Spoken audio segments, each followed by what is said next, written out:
Mes parents, votre fille est sourde, elle ne parlera jamais. Pour mes études de droit, je visais Assas, la meilleure faculté de France, et on me disait non, il faut plutôt une petite université familiale de province, ce sera plus facile pour toi. Et tout était comme ça.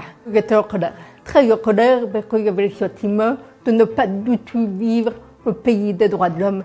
Liberté, égalité, fraternité, mais lol. Ah, il ne faut surtout pas écouter ce que les gens nous disent. La seule voix qu'il faut écouter, c'est celle qui est à l'intérieur de nous et qui nous dit, mais pourquoi pas? Mais vas-y. Bonjour, bonjour. Je suis Virginie Delalande, conférencière à l'international et connue aussi comme la première sourde de naissance en France à avoir eu le diplôme d'avocat. Mes parents ont découvert ma surdité quand j'avais 9 mois. J'étais dans le jardin de mes parents et à un moment donné, un tracteur est passé à côté de la maison et a perdu sa herse sur la route avec un fracas de ferraille épouvantable. Évidemment, tout le monde a sursauté, sauf moi, qui était en train de jouer sur la pelouse. Et c'est là où je me suis dit, ça fait 2-3 fois qu'on a des doutes. Là, je pense qu'il y a vraiment un problème. Donc, évidemment, le médecin formidable vous dit à mes parents, votre fille est sourde, elle ne parlera jamais. À mes parents ne pas supporter cette sautose, parce que déjà pour eux c'était une couillon. C'était une vie complètement marre, une vie de dépendance, une vie de solitude. Et pour eux c'était insupportable. Quand j'étais bébé, enfin, mon monde ressemblait exactement au vôtre. C'est-à-dire que vous n'avez pas compris que pour beaucoup, je pouvais être différente. Les gens ont des cheveux roux, une couleur de peau différente, une langue différente et tout ça. Pour moi, c'était la normalité de la vie. On m'a totalement mis dans une case. C'est-à-dire qu'on me mettait des barrières que moi-même, je ne me mettais pas. Par exemple, on demandait à plusieurs enfants leur avis. Et moi, quand il arrivait mon tour, hop, je sautais par-dessus. On essayait de minimiser ce que je pouvais faire. Pour mes études de droit, je visais Assas, la meilleure faculté de France. Et on me disait non, il faut plutôt une petite université familiale de province, ce sera plus facile pour toi. Et tout était comme ça.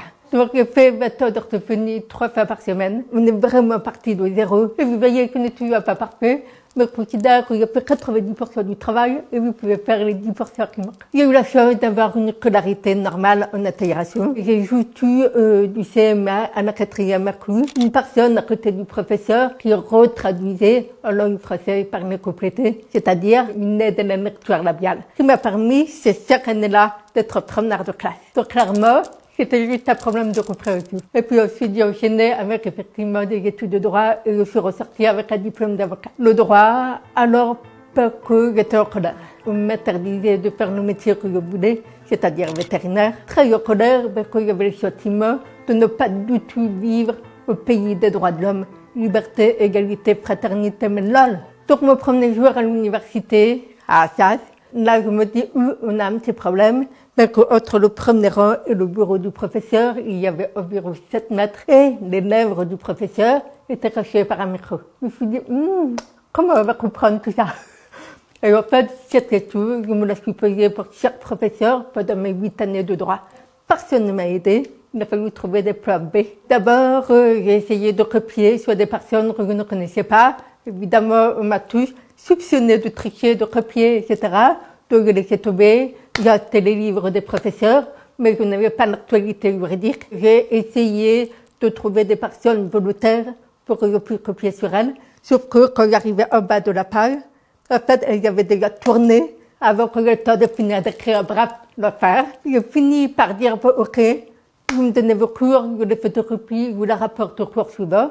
Sauf que, on n'avait pas toujours le même cours, enfin, c'était compliqué. Au final, j'ai fini par ficher le cours qu'on venait de terminer pendant qu'on prenait le cours. Le jour où j'ai eu le diplôme, en fait, j'ai eu des sentiments très paradoxaux. À la fois, évidemment, j'étais heureux, hyper soulagé, en me disant, ça y est, j'ai enfin réussi à avoir ce diplôme. Personne ne m'a empêché, et même ceux qui ont voulu m'empêcher ne peuvent pas y arriver. Et de l'autre côté, j'ai ressenti en fait une fatigue. C'est-à-dire, ça y est, c'est la fin du cauchemar. Ah, il ne faut surtout pas écouter ce que les gens nous disent. La seule voix qu'il faut écouter, c'est celle qui est à l'intérieur de nous et qui nous dit, mais pourquoi pas? Mais vas-y. Aujourd'hui, je suis conférencière à l'international sur les sujets motivationnels et les sujets de diversité et les sujets de vulnérabilité dans le leadership. Et aujourd'hui, j'ai sorti un livre qui s'appelle Crypto Handicap. Mais c'est simplement le début d'un mouvement au niveau national pour changer le regard de la société sur le handicap. On ne va plus laisser la société décider de notre place. On va prendre la place qu'on mérite vraiment. Le médecin formidable, vous dites à mes parents, votre fille est sourde.